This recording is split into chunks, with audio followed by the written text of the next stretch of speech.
I denne video skal vi se nærmere på begrebet transfer i erhvervsuddannelserne og i AMU, og specielt på begreberne specifik og generelt transfer. Men først til en definition. Man kan sige, at begrebet transfer handler om at overføre og anvende noget, som man har lært i en situation, til en anden situation. Og det her det er jo meget relevant, fordi at man kan sige, at eleverne i erhvervsuddannelserne er jo i en vekseluddannelse, hvor det de arbejder med både er forankret i en skoledel og en praktikdel. Og derfor så er samspillet mellem skole og praktik jo en væsentligt element i erhvervsuddannelserne.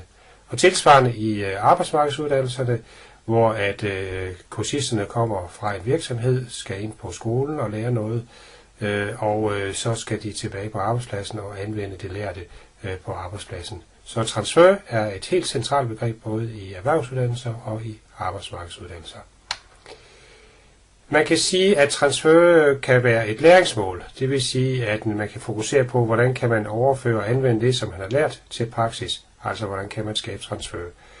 Og man kan se det som et pædagogisk værktøj, hvor man i skoleundervisningen forsøger at inddrage praksis, eller forsøger at indlejre teori fra skoleundervisningen ude i praktik.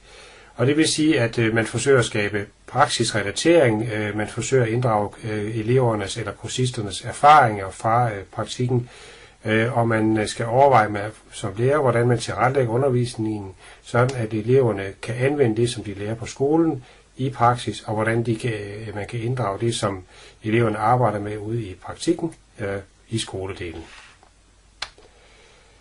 Så der er fokus på viden og færdigheder, men der er også fokus på kompetencebegrebet her, fordi man kan jo sige, at hvad enten det er erhvervsuddannelseselever eller kursister i arbejdsmarkedsuddannelserne, så er uddannelserne baseret på kompetencebegrebet, og kompetence er jo defineret som den enkeltes handlingsformåen i en bestemt situation på en arbejdsplads.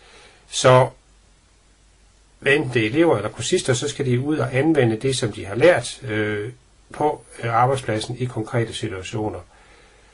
Og når vi udvikler kompetencer, så tænker vi ikke på, at vi bare skal have noget viden og noget færdigheder, men vi tænker også på, hvordan man kan anvende denne viden og disse færdigheder hensigtsmæssigt ude i praksis. Så undervisningen bliver nødt til at understøtte elevernes anvendelse af det, som de skal arbejde med i praksis. Så man kan sige, at eleverne skal lære at omsætte deres viden og deres færdigheder til praksis, til lige præcis den praksis, som de kommer til at arbejde med. Og først når de kan det, først når de kan omsætte viden og færdigheder til praksis, så er der tale om, at de udvikler kompetencer, siger Viggo Krogh. Teori bag begrebet transfer, der er forskellige teorier. Den første teori, jeg vil nævne her, er teorien om identiske elementer. Den teori handler om, at hvis påvirkningen i en situation er lig med påvirkningen i en anden situation, så vil man have den samme reaktion. Det vil sige, at hvis mekanikeren kan genkende en bestemt motorlyd i en situation på værkstedet, og i en anden situation ude, hvis han står ude på en landevej med en kunde, så vil han kunne anvende den viden til at løse bilistens problem, fordi at nogle af de elementer, der er i situationerne, selvom det er forskellige steder, er ens, nemlig den her motorlyd. Så den måde at forstå transfer på, handler ofte om det, man kalder meget specifik viden, altså nogle helt bestemte ting, man skal vide, man skal kunne, for at kunne overføre det fra en situation til en anden. Et andet teori, som er væsentlig i forhold til transfer, er teori om generel viden. Og det handler om evnen til at kunne se nogle generelle ligheder mellem forskellige situationer, for på den måde at kunne overføre viden fra en praksissituation til en anden. Det kan eksempelvis være en salgsassistent, som ved noget om salgsprocessen, altså hvordan man sælger, hvordan man håndterer kunder. Og den her generelle viden om kundeservice og salgsprocessen kan eleven anvende til at arbejde i forskellige virksomheder, på forskellige arbejdspladser, med forskellige produkter og med forskellige serviceydelser. Men det, som eleven kan tage med sig, det er den generelle viden om, hvordan man sælger, hvordan salgsprocessen er, hvordan man håndterer kunder osv. En tredje teori, der er relevant i forhold til transfer, er teori om situeret læring. Den her teori siger noget om, at når vi udvikler kompetencer, så sker det i nogle praksissituationer, i nogle praksisfællesskaber.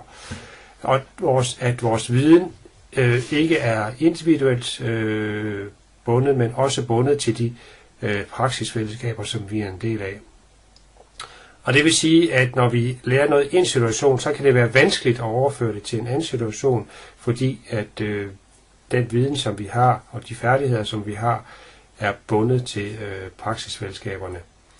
Samtidig så er viden og læring knyttet til kroppen, så vi arbejder, og samtidig så lærer vi. Vi lærer ved at save, ved at skære, ved at svejse, ved at skrive, ved at pleje patienter, ved at forbinde patienter.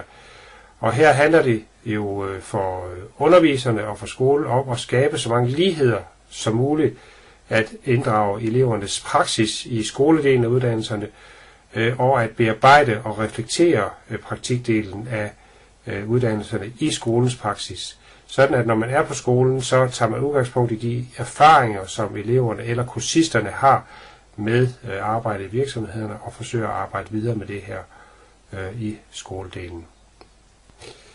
Så transfer er afhængig af både det, man kan kalde identiske elementer, teori om generel viden og teori om situeret læring.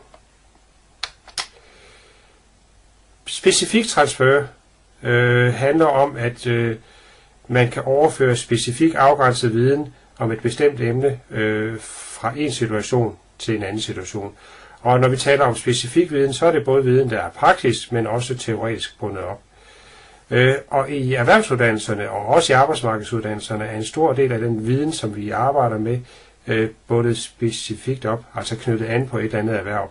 Vi lærer på skoledelen at arbejde med forskellige processer, arbejdsprocesser med forskellige produkter, og det gør vi også ude i praktikdelen. Så den her viden, vi har, den er ofte meget specifik, meget konkret og knyttet op til bestemte produkter eller processer. Det betyder, at transfer ofte er nemmere, fordi man overfører noget specifikt, noget konkret, nogle bestemte teknikker, anvendelser af nogle bestemte redskaber fra en situation til en anden. Og det er ofte knyttet til den fysiske, tekniske udførelse af jobbet. Anvendelsesområdet er forholdsvis snævert, og det gør, at anvendelse og overføring bliver relativt nem. I modsætning til det, som vi kalder generel transfer. Generel transfer handler om at overføre generel viden eller færdigheder, som ikke er afgrænset til nogle bestemte jobfunktioner eller jobsituationer. Det kan eksempelvis være viden som en matematisk formel, en grammatisk regel. Det kan være nogle love inden for fysikkens område. Det kan være evnen til at løse problemer eller andre generelle vidensområder. Den her generelle transfer er vanskelig at arbejde med, fordi at anvendelsesområdet er forholdsvis spredt, og derfor så kræver det, at når man står i en situation, så bliver man nødt til at oversætte den her viden, man har til den anden situation. Og derfor så er, det er ofte vanskeligere for eleverne at sige, jamen det jeg har lært her, den her generelle viden jeg har her omkring en bestemt matematisk formel, den kan jeg anvende i en anden situation. Når jeg har lært Ohms lov her i matematikundervisning, så kan jeg anvende det ude i værkstedet. Når jeg har lært procentregning her i matematikundervisning, så kan jeg anvende det, når jeg laver handelsregning. Når jeg har lært problemløsningsmetode inden for et område, så kan jeg overføre det til problemløsningsmetode og inden for et andet område. Den proces er ofte vanskeligere og gør, at generel transfer bliver vanskeligere at arbejde med og vanskeligere at skabe. Det afslutter første del af oplægget omkring transfer. I anden del skal vi se nærmere på, hvordan man kan understøtte transfer i skoledelen af uddannelserne og i praktikdelen af uddannelserne. Vi skal se lidt på transferklima og hvad der komplicerer transfer.